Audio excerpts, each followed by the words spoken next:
Khalid al-Rashidi picked up the 8-page document and threw it. Not slid it. Not placed it. Threw it. Across the table, it landed in front of Devon Cole and fanned open like a wound. Then al-Rashidi leaned back in his chair, looked Devon up and down, and laughed. "You want me to trust a $450 million deal to this?" He gestured at Devon with 2 fingers the way you point at furniture. "A black boy from the mailroom?"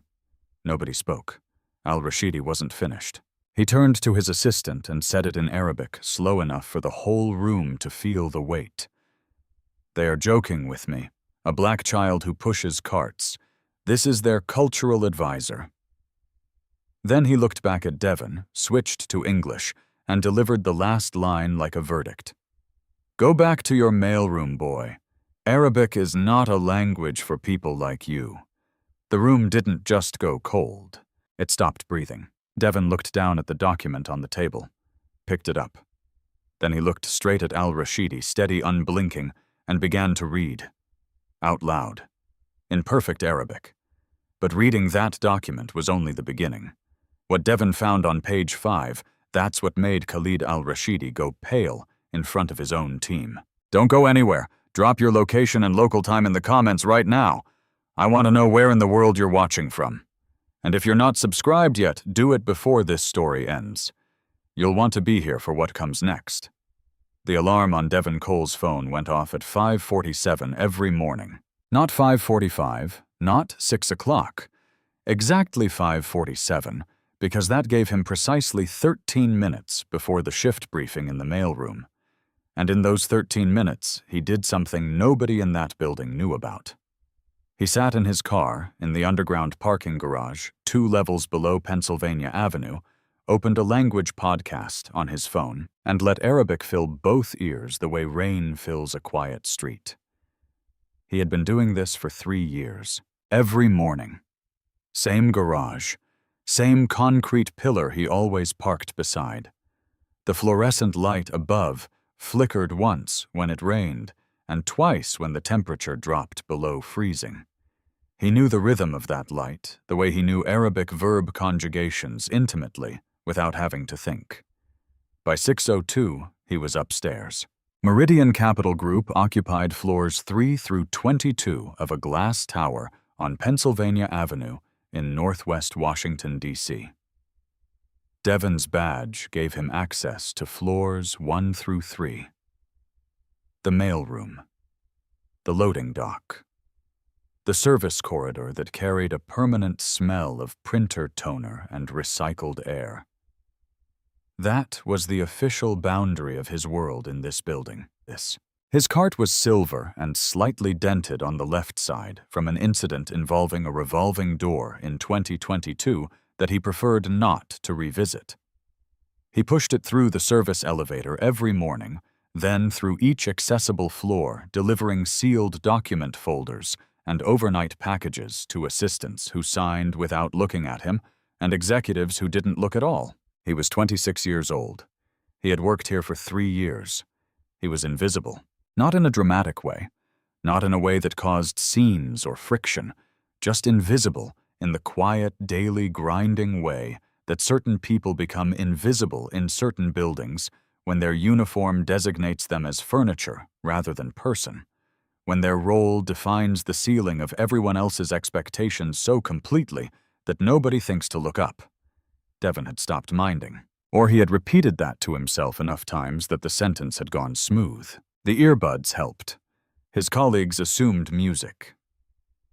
Jerome Webb, who worked the afternoon sort, and was Devon's closest friend in the building, had asked once what he listened to. Devon said podcasts. Jerome assumed sports talk. Devon didn't correct him. It was a Thursday in late November. The building carried a specific tension Devon had learned to read, the way certain people read weather, in the tightening of small details, rather than obvious signs. Extra lights burning on the upper floors past midnight. Sealed courier packages moving in higher volume through his cart. Senior associates walking faster, speaking lower near the elevator banks. The al-Rashidi acquisition. $450 million. 6 months of meticulous preparation, and the final closing window was now days away. Devon knew the shape of the deal, the way you know the layout of a room. You've cleaned 1,000 times, not from briefings or strategy documents, but from fragments. A name repeated in hallway conversations.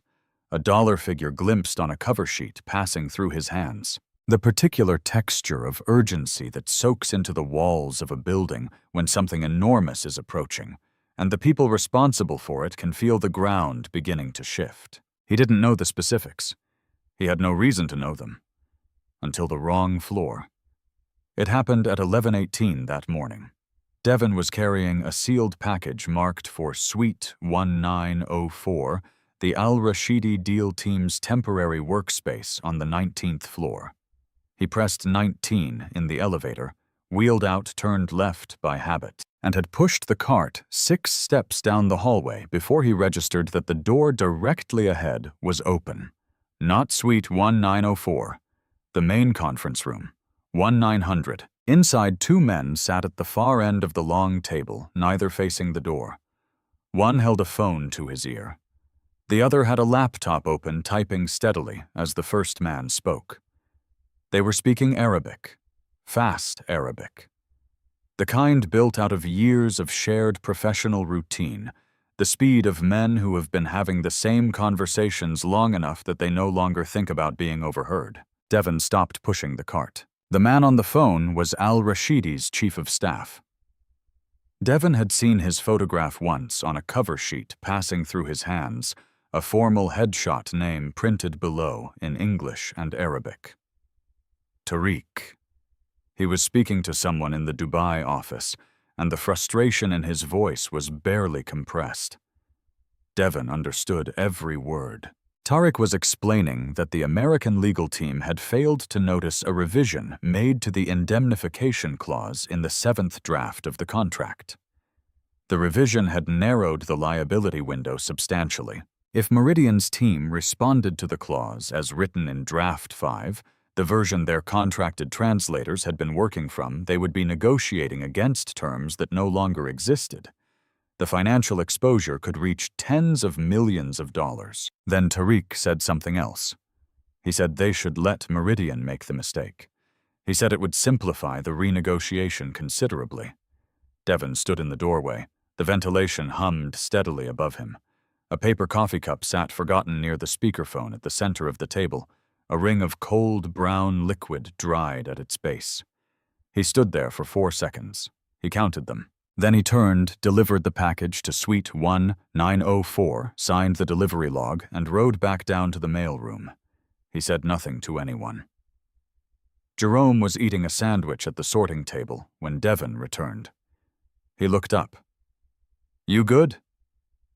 Devon set the cart against the wall. He walked to the small corner desk, the one the clerks used on breaks its surface, marked with old coffee rings, someone's initials carved into the wood years ago by a person nobody remembered. He sat down. He pulled a worn moleskin notebook from his jacket pocket. The cover had softened with age. Inside Arabic script filling 1 page, Cyrillic the next. Hebrew letters in the margins. Mandarin characters woven between English vocabulary notes, Portuguese verb conjugations in the back, Swahili phrases running below those. 3 generations of language, held together by a cracked spine and a rubber band. He tore out a blank sheet. He uncapped his pen. And he started writing. The note appeared on the door of conference room 1900, sometime between 11:30 the previous night and 7:45 the next morning. Priya Anand found it on her way to the coffee station. A single sheet torn from a notebook folded once and fixed to the door at eye level with a strip of packing tape. She almost walked past it. She was on her 2nd consecutive all-nighter, and her eyes were registering the world in fragments. But the handwriting stopped her. Small, precise, unhurried. She peeled it off the door. The note was written in 2 languages. The top half in Arabic, dense, formal, legal Arabic. The kind Priya recognized only because she had been staring at the al-Rashidi contract for 6 weeks and knew by now what serious Arabic looked like, even when she couldn't read it. The bottom half in English, the indemnification clause in the current draft version 7 has been substantively revised from the version your translation firm is working from version 5.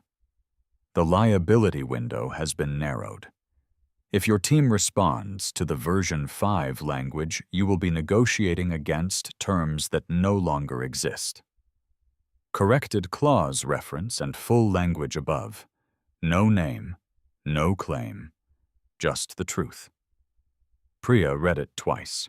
Then a third time. She walked to her desk, sat down, and stared at the note for 9 minutes without touching her coffee. She had a colleague check the Arabic portion within the hour. He came back looking slightly unsteady. "This is better than what the translation firm sent us," he said. "Significantly better.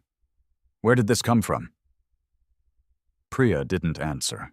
She was already pulling security footage from the 19th floor corridor. The timestamp showed a mailroom cart at 11:09 p.m. passing the conference room door. The man pushing it was young dark blue uniform badge clipped to his chest, facing away from the camera. But the cart's dent on the left side was clearly visible. She had seen that cart in the service elevator dozens of times. It took her 20 minutes to match the cart to a name in the building directory. Devon Cole, mailroom daytime sort. 3rd floor. She went down herself. No email. No HR request. The mailroom at 9 a.m. was organized chaos packages stacked in rows, label printer running in steady bursts, carts moving in and out. Devon was at the central table sorting envelopes by floor number with practiced efficiency earbuds in not looking up. Priya held the note up when he turned. "Did you write this?" Devon looked at the note, then at her.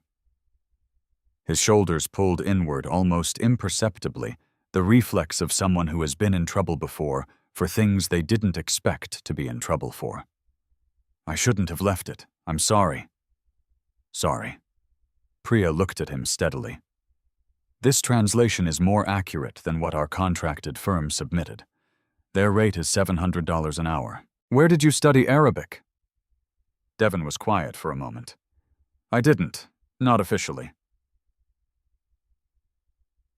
Priya didn't believe him. She pulled out her phone and played a voice message, a complaint from al-Rashidi's Dubai office in Arabic recorded 2 days ago by an associate who hadn't been able to parse it. Fast speech dense with technical vocabulary, the caller's frustration compressing the phrasing further. Devon listened once. Then he translated it in real time, clean, precise, no hesitation. He gave the meaning in complete English sentences. Then he added, "That's Gulf Arabic, but the speaker is from around Sharjah, specifically not Dubai proper. You can hear it in how he drops the QAF. Also, the complaint is about timeline, not contract terms. There's a difference in what he's actually requesting." Priya played a second clip. Farsi this time, a recorded phone call between 2 members of al-Rashidi's extended investment team. Devon translated fluently.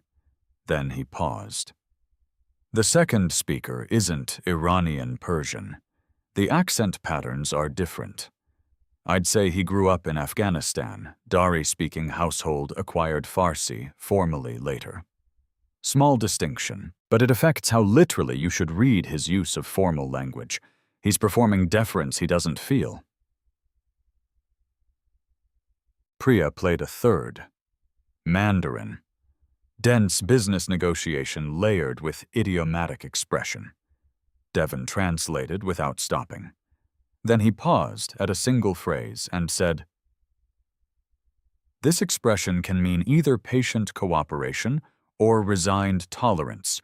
They're almost indistinguishable on the surface. In this context, given what the speaker said 2 exchanges earlier, I'd read it as the second. He's not agreeing with the terms. He's waiting for a better moment to push back." Priya set her phone face down on the sorting table. For a long moment, neither of them spoke. The label printer ran in the background. Jerome Webb glanced over once from across the room, then looked deliberately back at his own work. "How many languages?" Priya asked. Devon considered. 10. My Japanese formal register still has gaps. Call it 9 3/4. Priya looked at him. Really looked at him, in a way that almost nobody in this building had done in 3 years. He was standing in a navy blue uniform beside a dented silver cart, a name badge clipped to his chest that said Devon C. And he had just done something 3 professional translators and a legal consultant hadn't managed to do in 6 weeks of work. She understood what she was looking at. She was the daughter of immigrants who had carried languages across borders in their bodies like hidden architecture knowledge that existed fully but invisibly until the moment it was needed. She knew exactly what it meant to hold something enormous inside a container the world had decided was too small for it. She reached into her bag and placed a thick bound document on the sorting table. 52 pages, stamped confidential across the cover in red. I need someone to go through all of this. Tonight. Devon looked at the document, then at her. I could lose this job. This job is all I have right now. You might save a $450 million deal. He didn't answer immediately. His hand moved to his jacket pocket, just a touch, almost unconscious, his fingers finding the corner of the moleskin through the fabric. Then he looked back at the document on the table. What time? He said. 10 o'clock, 19th floor. I'll make sure the room is clear. His hands were steady. He nodded once. Slow, deliberate, the way a person nods when the decision was actually made several seconds before the words came out. But his jaw was set. Because agreeing to look at that document meant crossing a line this building had drawn around him for 3 years without ever announcing it. And somewhere at the back of his mind, he could already hear the sound of what happened to people like him when they crossed lines like that. The conference room on the 19th floor looked different at night. Devon had been in this room before many times. He knew the shape of the table, the way the second chair from the left sat a fraction lower than the others, the faint scratch on the window frame near the northwest corner where someone had moved furniture carelessly years ago.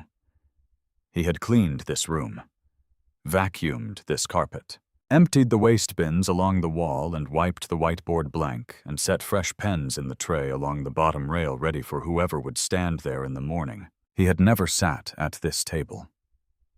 Through the floor-to-ceiling windows, the Capitol dome was lit against a black November sky. Devon looked at it for a moment without speaking. He had pushed his cart past the exterior windows of this building thousands of times. He had looked up at these lights from street level, from the parking garage, from the service entrance. Tonight he was on the other side of the glass. He opened the document to page 1. 52 pages of dense, formal Arabic interlaid with English financial terminology and footnoted references to UAE commercial law statutes. Priya sat across from him, laptop open, recorder running. The room was quiet, except for the ventilation hum and the distant sound of an elevator moving somewhere below them. Devon read without speaking for the first 12 minutes. His eyes moved steadily down the page. No underlining. No murmuring to himself. Just reading the way you read in a language that lives in your body rather than your head. Then he stopped. Page 7. He placed his finger on a single Arabic term embedded in the 3rd paragraph. Kafala. Priya leaned forward. Leaned. The translation renders that as sponsorship. That's the surface meaning. Devon's voice was level. In Emirati commercial law, kafala is a guarantorship structure that carries direct personal financial liability. It's not a general endorsement. It's a legal mechanism where the guarantor assumes primary responsibility, not secondary. The way this clause has been translated, it looks like a standard backing arrangement. What it actually creates is a personal liability obligation for whoever signs on Meridian's side. If this deal goes wrong in specific ways, your signatory owns it personally. Not the firm. The person. Priya's typing stopped. She stared at the page. That changes the entire indemnification architecture, she said quietly. It changes who owes what, and to whom, and with whose personal assets on the line. Devon had already moved on. Page 22. He ran his finger along a subordinate clause nested inside a longer paragraph about mutual termination rights. The clause was 9 lines long and syntactically folded in on itself, the kind of construction that resembles standard qualifying language until you slow down and pull the grammar apart piece by piece. This sentence creates a unilateral exit provision, not mutual. Al-Rashidi's side may exit the deal under conditions of economic uncertainty without triggering the penalty clause. Meridian cannot do the same. The translation renders this as a bilateral termination right because the English equivalent phrasing looks symmetrical on the surface. The Arabic grammatical structure makes it directional, one way only. Priya sat back from the table. His lawyers built that in deliberately. Yes. Just the word. No expression around it. He turned pages. Page 38. He stopped again, read the passage twice, then looked up. Haq al-Shufa. He said the words with care. Right of preemption under classical Islamic commercial law. Your translation team didn't flag this because in standard English contract practice, preemption rights are disclosed prominently with explicit labeling. In this document, it's embedded inside a paragraph about asset management protocols designed to read as administrative language on a first pass. Under this clause, Al-Rashidi retains the right to acquire any asset sold or transferred during the partnership at its original purchase price, regardless of current market valuation. The room held very still. He could buy back appreciated assets at their original cost, Priya said, at any point during the partnership. Without advance notice requirement? Yes. Priya closed her laptop, then opened it again. She looked at what she had typed, and then at Devon, and then back at the document. They worked through the remaining pages together, Devon reading and explaining Priya, recording and writing the scratch of her pen steady against the notepad.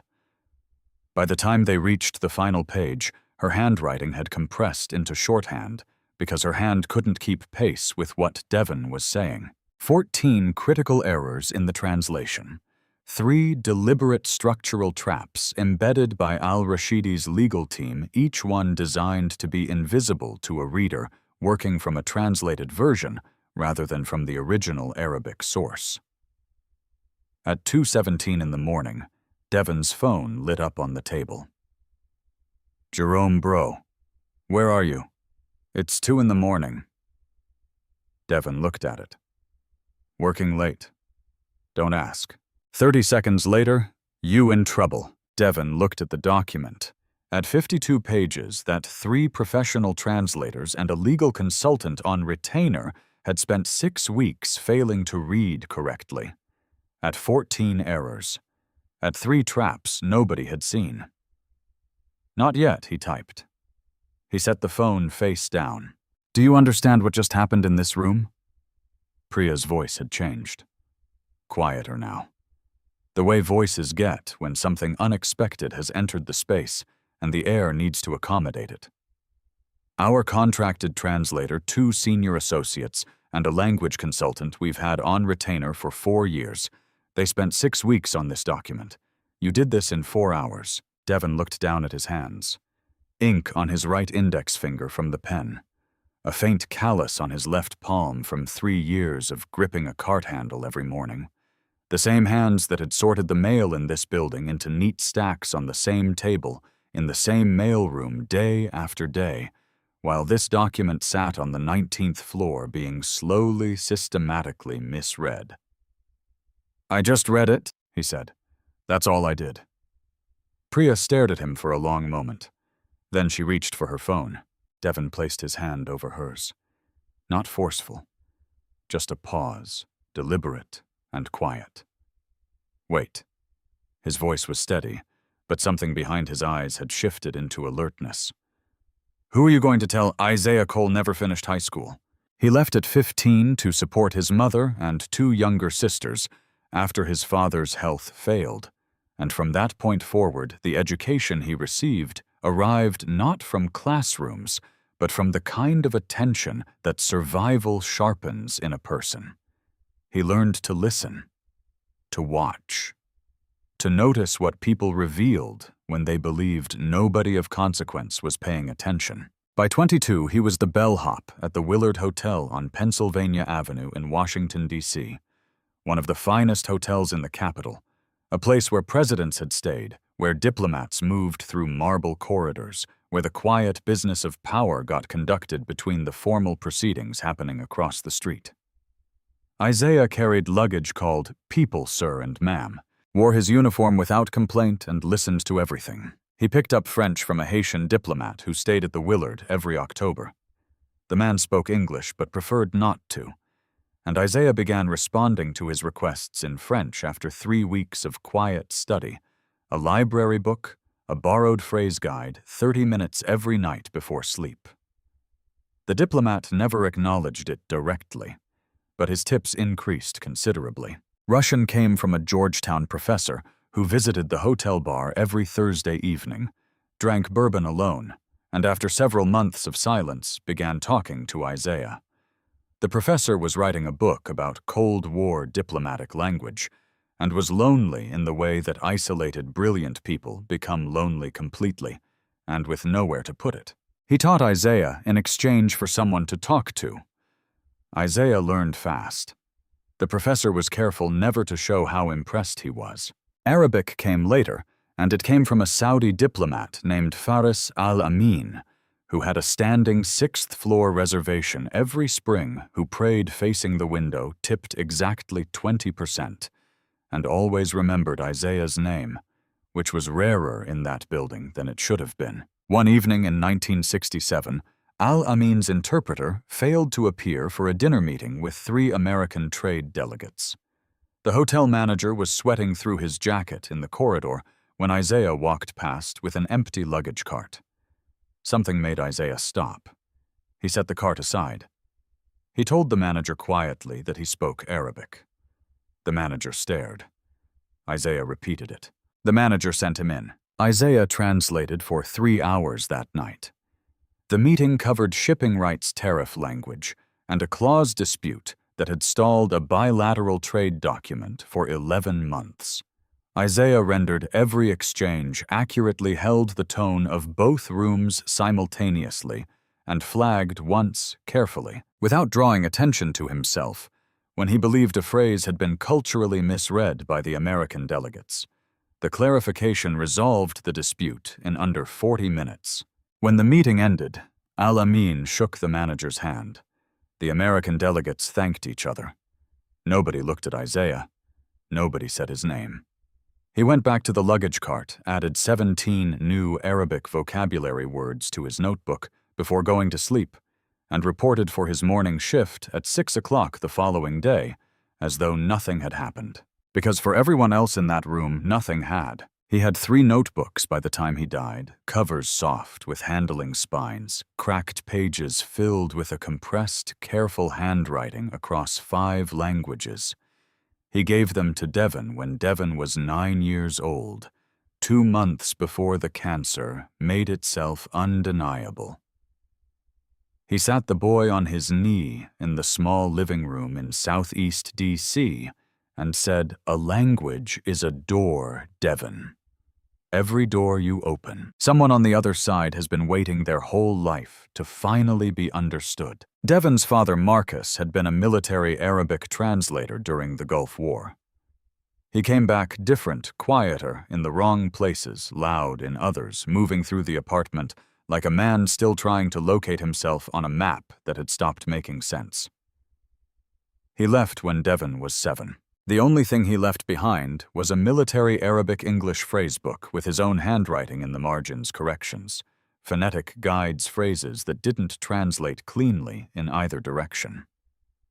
Devon had read it so many times that the binding gave out entirely, and he kept the pages together with a rubber band. Vanessa Cole raised Devon alone in a one-bedroom apartment in Baltimore, where the heat worked in winter, if you called the landlord 3 times and accepted that he would only respond to the third.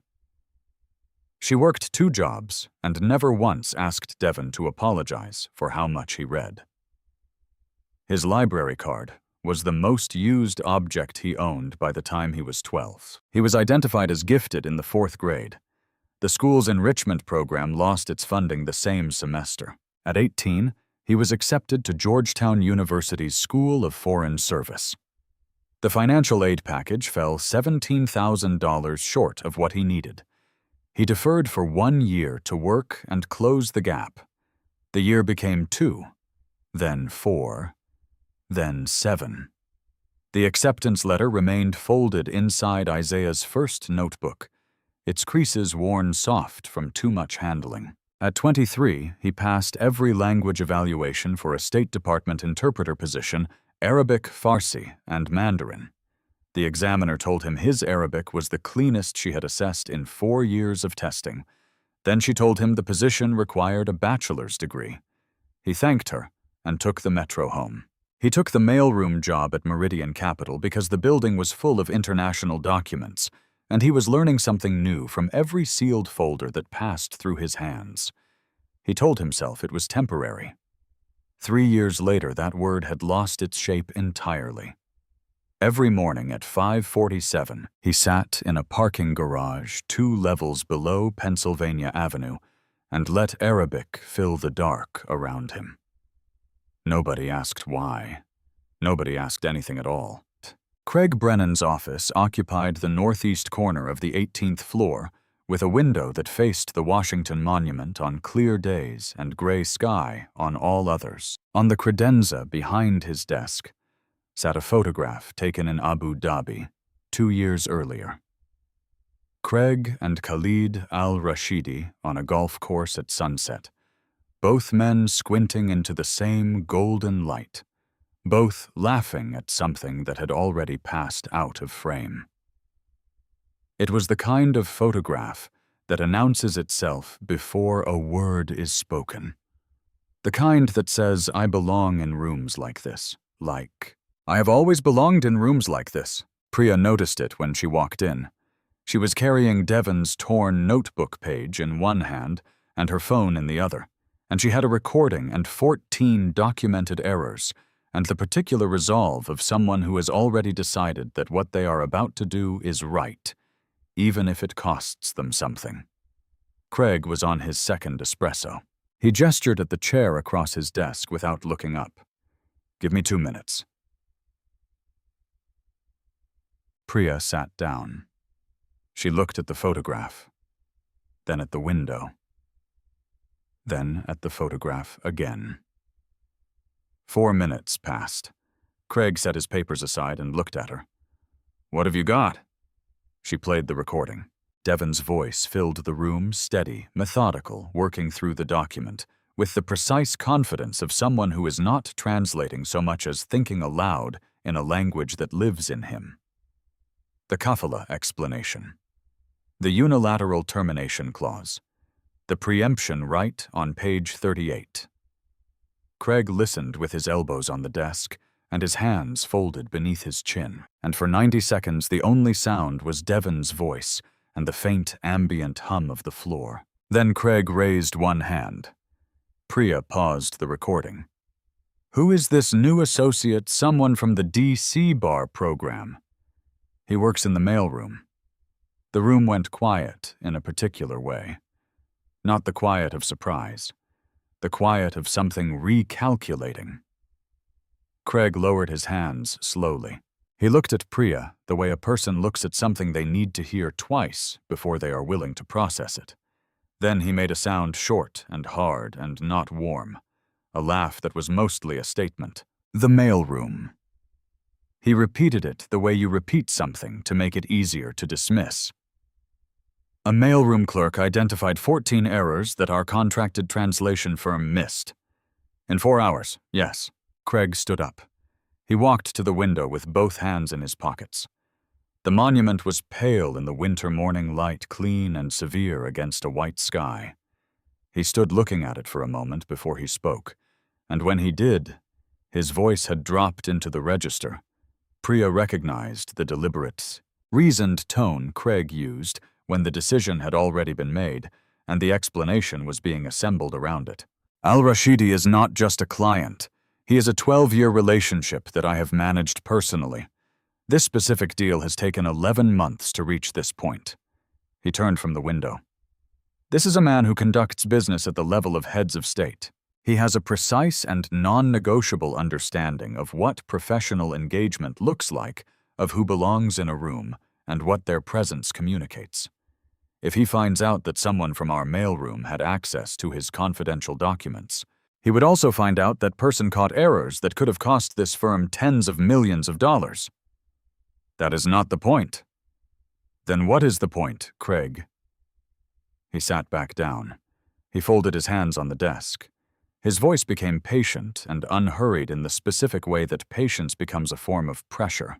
The point is that credibility in a negotiation like this is not just about competence. It is about presentation, about what every person in that room signals to the man across the table. You bring a mailroom employee into a $450 million closing, and you are telling Khalid al-Rashidi that we are improvising, that we don't have the resources to handle his business properly. And that man will end this deal before the ink touches the page. He has done it before. Priya said nothing. The room held still around the conversation. Craig glanced at the recording on her phone. Has anyone else heard this? Not yet. Keep it that way. I'll flag the situation to facilities management as a security concern. Unauthorized access to confidential materials on restricted floors. Priya looked at him. You're punishing him for being right. Craig picked up the papers on his desk. I'm protecting the firm. There's a difference. 2 days later, Devon was summoned to the HR office on the second floor.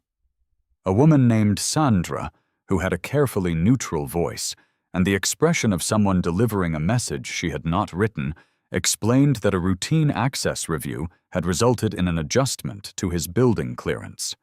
She handed him a new badge. Floors 1 through 3. There was a form. He signed it without asking questions. He rode back down to the mailroom. Jerome looked up when he walked in, and then immediately looked away, the specific aversion of someone who had guessed what happened and found no satisfaction in being right. Devon set the new badge on the sorting table. He looked at it for a moment. Then he picked up his cart and began sorting the morning's delivery. His jaw was set. His hands were steady. His face gave away nothing. That night he sat in the break room long after his shift ended, Isaiah's notebook on the table in front of him closed. He did not open it. He just kept his hand on the cover the way you hold something when you are trying to decide whether it still means what it used to mean. Upstairs on the 18th floor, Priya stared at her screen. Craig's voice was still in her head. He doesn't have a degree. A shrug. Well, there you go. 3 words. Delivered like a period placed deliberately at the end of a sentence designed to keep people exactly where they were, indefinitely without ever having to say so outright. She opened William Hartley's calendar. CEO. Co-founder. The one name in this building that Craig Brennan answered to. She typed subject urgent Al-Rashidi acquisition document integrity issue. Her finger rested above the send button. She thought about Craig. About 11 months of work, and her own name on several of those memos. About what sending this email would mean for a career she had built carefully and without shortcuts. Then she thought about Devon in the break room, with a notebook full of 10 languages and a badge that only opened 3 floors. She pressed send. The rejection arrived at 6:47 in the morning. 10 pages. Formal Arabic. Al-Rashidi's letterhead at the top his personal seal at the bottom, and in-between language that left marks. The contracted translation firm delivered their English rendering by 9 a.m., smoothed the sharp edges filed down into corporate neutrality. But the original Arabic carried a word in the second paragraph that the translation did not fully convey. Gish. Not error, not miscommunication. Deception. And on the third page, in a different ink from the rest of the document, Al-Rashidi had written a single line himself. If your firm cannot read my language, I question whether it can be trusted with my capital. By 9:30, the 18th floor was burning. Not literally, but that specific airless fire that takes hold inside office buildings when a deal worth 9 months of work begins to come apart. Laptops open on every surface. Coffee going cold in cups, nobody remembered pouring voices low and fast in the corridors, people passing each other without making eye contact. Everyone aware that the conversation nobody wanted to have was already happening somewhere behind a closed door. Craig Brennan was behind that door. Jacket-off tie loosened a pen in his hand. He kept clicking without registering the sound. Click. Pause. Click. The arithmetic of the situation was not resolving in his favor, and he had been working at it for 2 hours. This was his deal. His name was on every memo, every projection, every promise made to the board over 11 months. The Al-Rashidi acquisition was supposed to be the defining moment of his tenure at Meridian Capital, the number that changed the conversation about his name permanently. And 2 floors below him, Devon Cole was sorting the morning's mail. The contracted translation firm called at 10:15. A proper response to the rejection letter would require 4 business days of preparation. Al-Rashidi had given them 36 hours. Craig set the pen down. He didn't pick it up again. At 11:08, Devon pushed his cart past the glass-walled conference room on the 5th floor. Through the glass, without slowing his pace, he registered everything in a single pass. The open laptops, the standing figures, the particular body language of people managing a situation that has moved past the stage where composure is natural and into the stage where it requires effort. He kept walking, steady pace, neutral face, hands on the cart handle. He made his deliveries, rode back down in the service elevator, and ate his lunch in 11 minutes at the corner desk in the mailroom with his earbuds in and his Arabic grammar notebook open on the table in front of him. Nobody on the upper floors noticed him pass. Nobody on the upper floors ever did. On the 22nd floor, in an office with a view that had cost the firm a great deal of money per square foot per year, William Hartley was alone with the door closed. He had read Priya's email at 6:50 that morning before the rejection letter arrived, and he had listened to the attached recording standing at his desk with his jacket still on. Then he had sat down and listened again.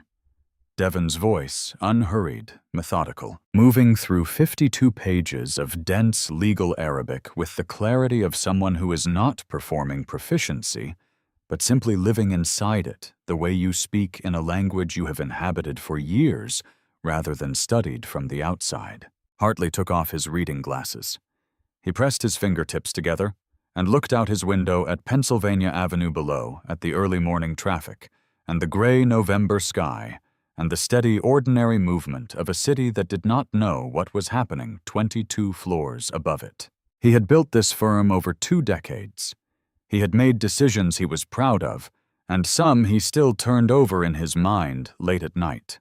What he had learned across all of it was that the decisions most worth regretting are rarely the ones you make. They are the ones you come to the edge of and then step back from for reasons that feel responsible in the moment and look like something else entirely 5 years later. He called his assistant. "The person on the recording Priya Anand sent this morning. Find them. I'd like to meet with them tonight."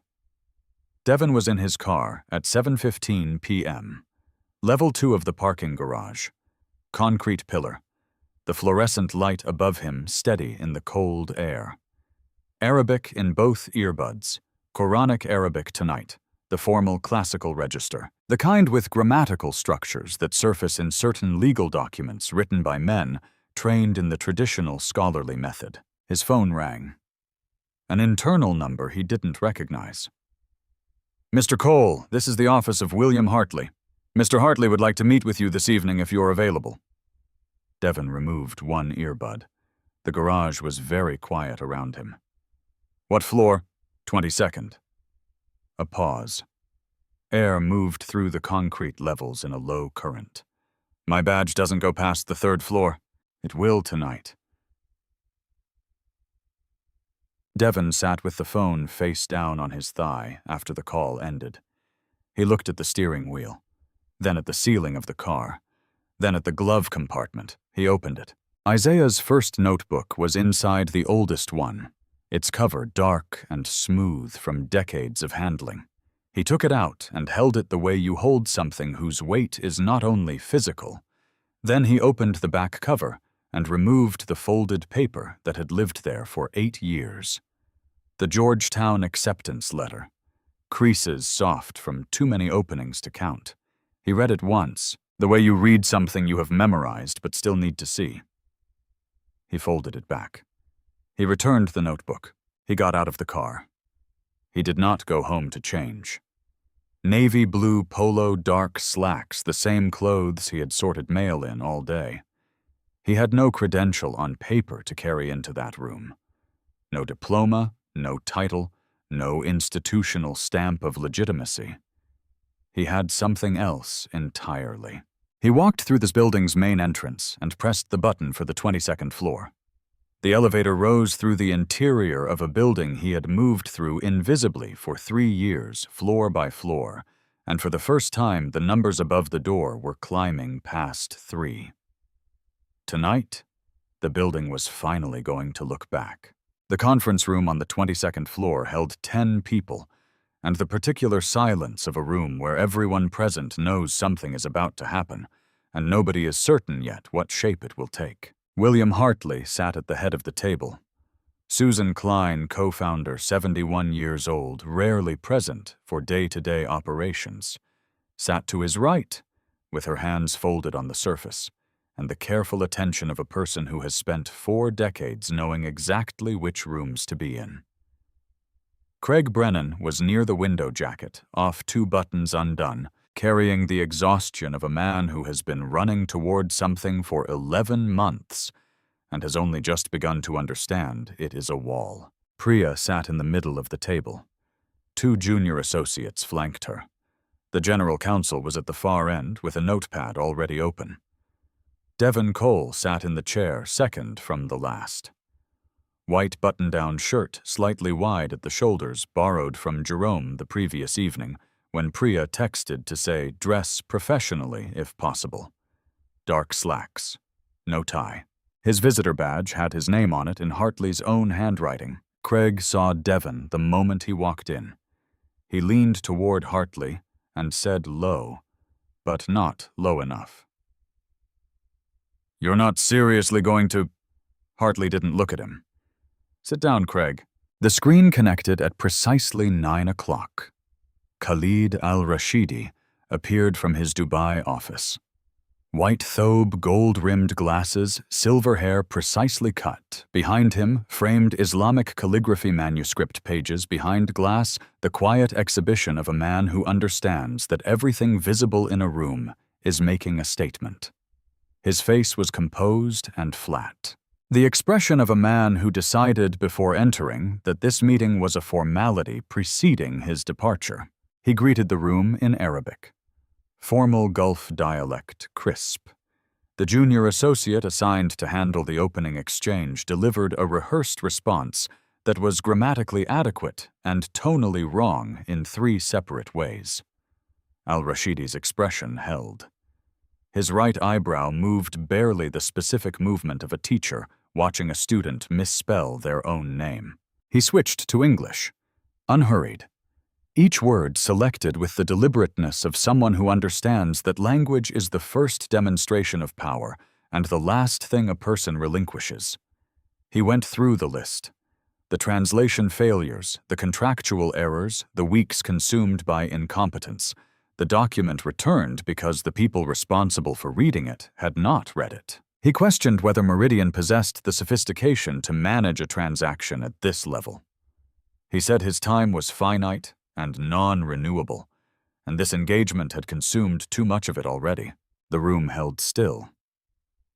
Then Hartley said, "Mr. Al-Rashidi, before we proceed, I'd like to introduce someone. Devon Cole, our cultural advisor for this engagement." Al-Rashidi's eyes moved to the end of the table. They found Devon and stayed there. Something passed through his expression, small, fast, and dismissive. He turned slightly toward his aide and said it in Arabic conversational speed, the ease of a man who had never once considered that the person being described might understand every syllable. "They brought a black boy to sit at this table. What does he know of our language, our law, our people? What has he ever known of any of it?" The room went still in a specific way, not the quiet of a pause, the quiet of breath held simultaneously by 10 people. Craig looked at the surface of the table. Susan Klein set her pen down. The sound was small and deliberate in the silence. Devon did not move, did not look away. He sat with both hands resting on the table, his eyes fixed on Al-Rashidi's image on the screen, steady, unblinking. The expression of a person who has heard this category of dismissal delivered in enough rooms and enough registers that it no longer has the power to surprise him, even when it retains every power to cut. Al-Rashidi returned to English. His voice carried the casual finality of a man who has never needed to soften anything he said. "This boy cannot read Arabic. I came here to conduct serious business, not to be insulted by a staffing decision." Devon felt the words arrive cold and complete, the way cold water closes over you all at once. He drew one breath. Then he reached forward and picked up the 8-page document resting at his end of the table. He began to read. Out loud. In Arabic. Not translating. Not converting a foreign language into a native one through visible labor. Simply reading the way you read when the language is not something acquired from outside, but something grown from inside over years in the dark in parking garages and library stacks and break rooms, while the rest of the city slept. Formal Gulf dialect Arabic, precise and unhurried. Paragraph by paragraph, each legal meaning rendered into English with the accuracy that does not come from a dictionary, but from understanding why a particular word was chosen over every available alternative. The general counsel started writing. His pen moved faster. Then faster still, his handwriting compressing and degrading as the information outpaced it. Al-Rashidi's aide seated beside him in the Dubai office set down his own pen. He was no longer taking notes. He was watching. On screen, Al-Rashidi had not moved. But the quality of his stillness had shifted. The stillness of confidence and the stillness of attention are not the same thing. And the room was watching one become the other in real time. Devon reached the bottom of page 4. He turned to page 5. He read the opening paragraph. Then he read it again. Then a third time, slower. He looked up. He was not looking at the room anymore. He was looking directly at Al-Rashidi through the screen, and the expression on his face had changed from precise neutrality into something quieter and more certain and more dangerous. "Mr. Al-Rashidi." Devon's voice was level. He set one finger on the page. "Article 14, paragraph 3. Al-Rashidi's expression did not change. "Yes. This clause invokes the principle of gharar, legal uncertainty, under Islamic commercial law. Your legal team used this provision to void the arbitration agreement in the event of significant economic disruption. That is a common and defensible drafting position. Devon paused for exactly 1 beat. But as written, this clause is not directional. It does not apply only to Meridian's obligations. It applies to both parties equally. Silence in the room. Under this language, either side may exit the entirety of the $450 million commitment by citing conditions of economic uncertainty. No financial penalty, no clawback provision, no legal recourse of any kind. Devon looked directly into the camera. Your lawyers drafted an unconditional exit door and handed it to both sides of the table, including us. If market conditions shift after this deal closes, this firm could walk away from the full commitment under this clause without consequence. They gave us a weapon and nobody caught it, including them. Nobody in the room spoke. Nobody moved. On screen, Al-Rashidi turned to his aide. The aide had already opened the document on his laptop and found the page. His face was doing something specific that had nothing to do with the lighting in the Dubai office. Al-Rashidi reached for his own copy of the document. He put on his reading glasses with a slow, deliberate motion, the gesture of a man buying himself time while recalibrating. He found Article 14. He found Paragraph 3. He read it. The room waited. 20 seconds passed. Then 30. Then 45. Al-Rashidi removed his glasses. You are correct. His voice was different, not the collapse of authority, but the absence of theater. What remained was quieter and more substantial. The original without the performance layered over it. That clause was a drafting error made by my own legal team. It was not intentional, and it should not have reached this stage of negotiation. He looked into the camera, directly at Devon. What is your name?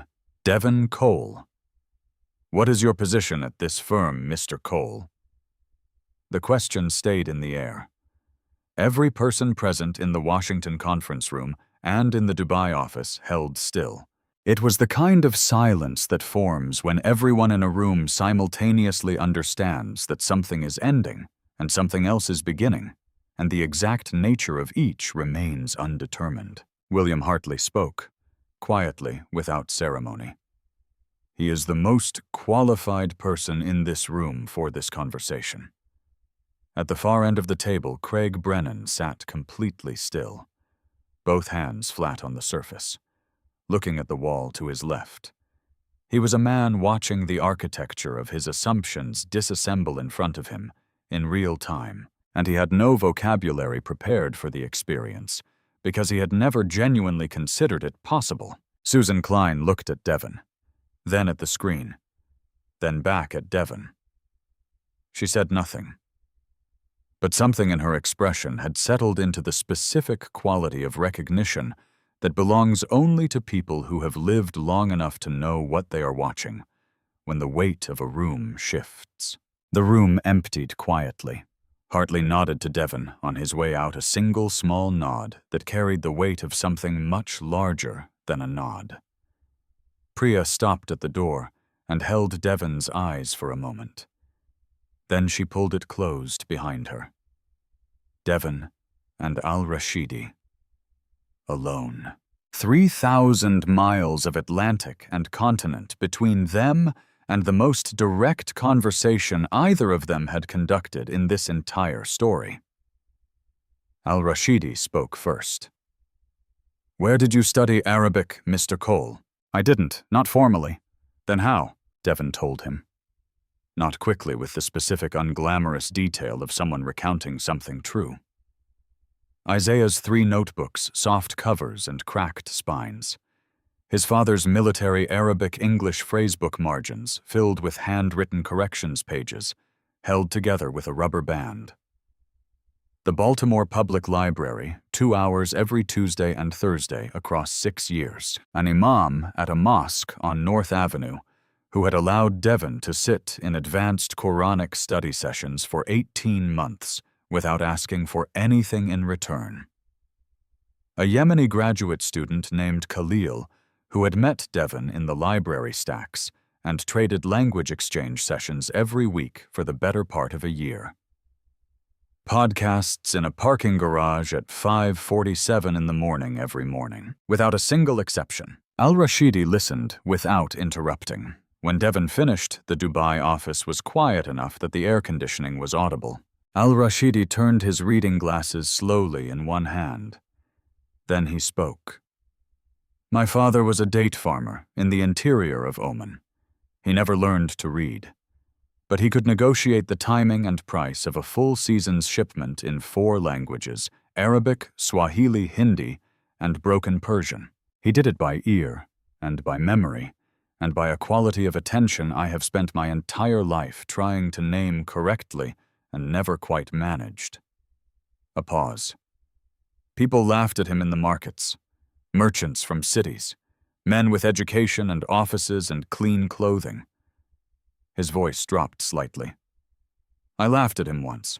I was 12. He looked at me and said, "A man who hears many languages hears many truths.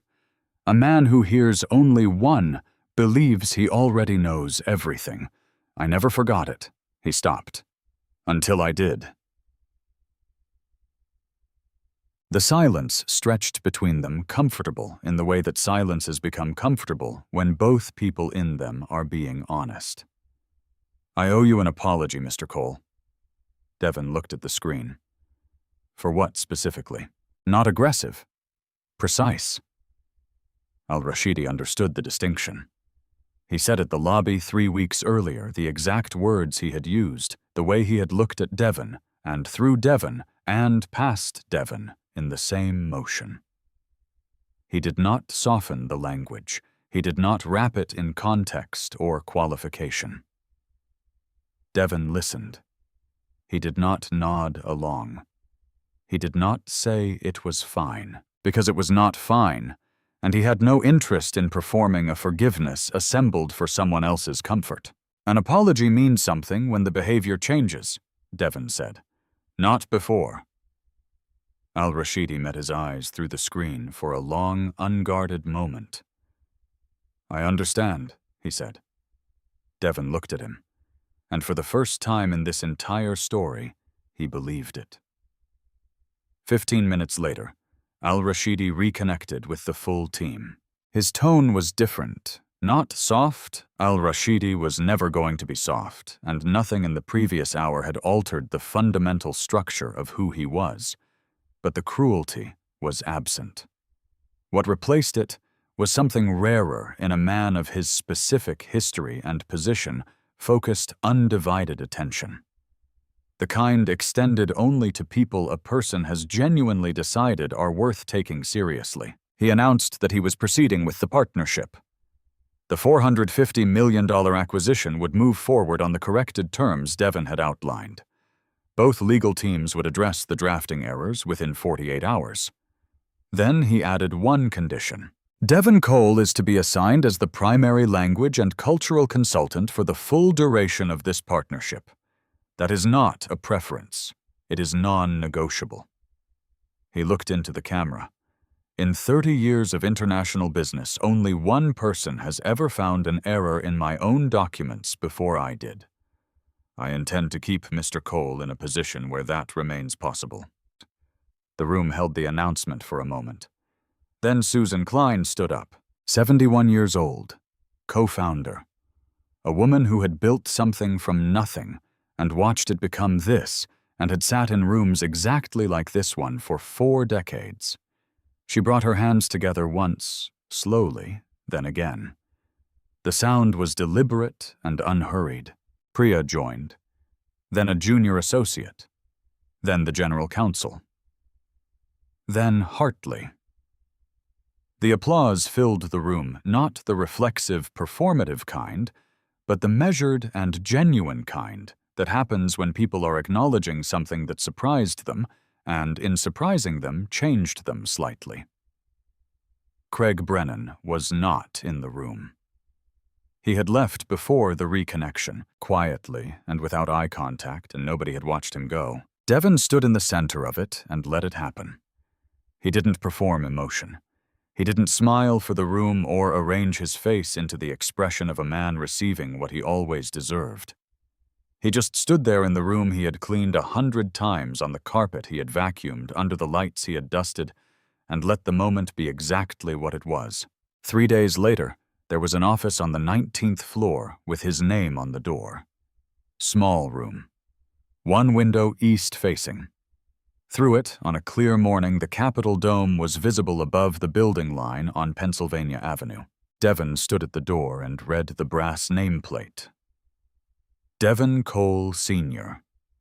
Language and Cultural Consultant, International Partnerships.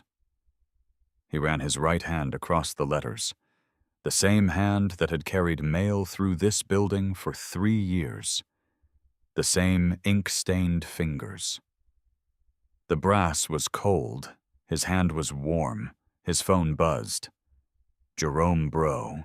Someone just sent me a photo of a nameplate on 19. Is that your name? Burrow, is that your name on that door? Devon looked at the message. He typed a single period. Put the phone away. Picked up his pen and went to work. 3 weeks after the closing, Craig Brennan submitted his resignation. No announcement, no farewell, one email with 3 sentences. He said he was pursuing other opportunities.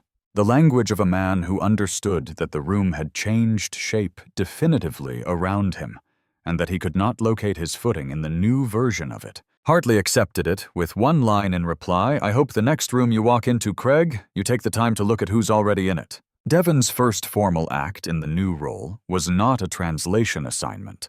It was a 3-page memo addressed to Hartley, a recommendation that Meridian Capital establish a language competency evaluation process structured entirely around demonstrated ability blind to academic credential and institutional origin. Open specifically to self-taught candidates. Evaluated on output, not on pedigree. Hartley approved it the same afternoon without revision. 3 months after the closing, Devon boarded a plane for the first time in his life. Dubai. Al-Rashidi's team met him at the airport in a car that belonged to a different category of vehicle than anything Devon had previously been inside, and drove him through a city built from heat and ambition and the collective energy of a place that had decided to become something unprecedented, and then proceeded to do exactly that. Al-Rashidi's office was on the top floor. Floor-to-ceiling glass on 3 sides. The gulf on the horizon flat and silver in the afternoon light farther than it looked. On the wall behind Al-Rashidi's desk, a large piece of Arabic calligraphy in a dark frame. Devon read it without being asked, the way he had always read, instinctively, and without announcement. The one who knows many languages sees the world through many eyes. On the desk itself, Devon noticed a small notebook, worn through the cover, dark with years of handling. Al-Rashidi saw where Devon's eyes had gone. "My father's," he said. "Nothing more." Devon asked nothing more. There are things 2 people understand between them without needing to build the architecture of explanation around them. That same year, Devon established the Isaiah Cole Multilingual Excellence Fellowship for self-taught language learners from communities where talent exists in abundance and opportunity does not. Al-Rashidi co-funded it. Not as charity. As consequence, the specific, meaningful kind that arrives only after a person has seen clearly what they had been refusing to see and decided they would not refuse again. The first recipient was an 18-year-old Somali American from Minneapolis who spoke 6 languages and worked the overnight shift at a convenience store to help his mother pay rent. He received a leather notebook with his name engraved on the cover. Inside the front page in Devon's handwriting, "A language is a door, I see." Devon still left a book in the Meridian mailroom every Friday evening. A different language each week. Arabic, then Mandarin, then Swahili, then Russian, cycling through the 10 languages he carried, and then starting again. No name. Just the book and a small post-it on the cover. Every language is a door. By Monday morning, the books were always gone. He never found out who took them.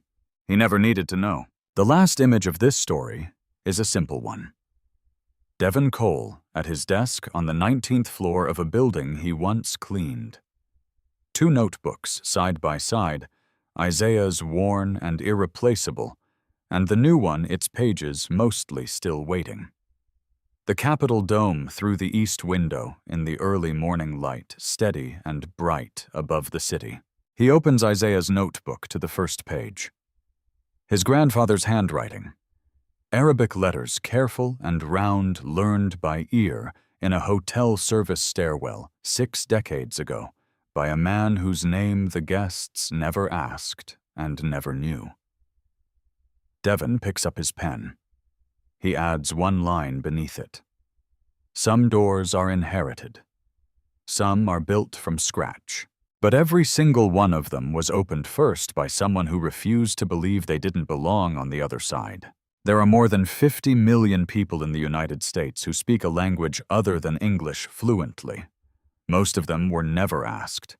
Most of them are carrying something extraordinary inside a container the world decided was too ordinary to open. Devon Cole is not the exception.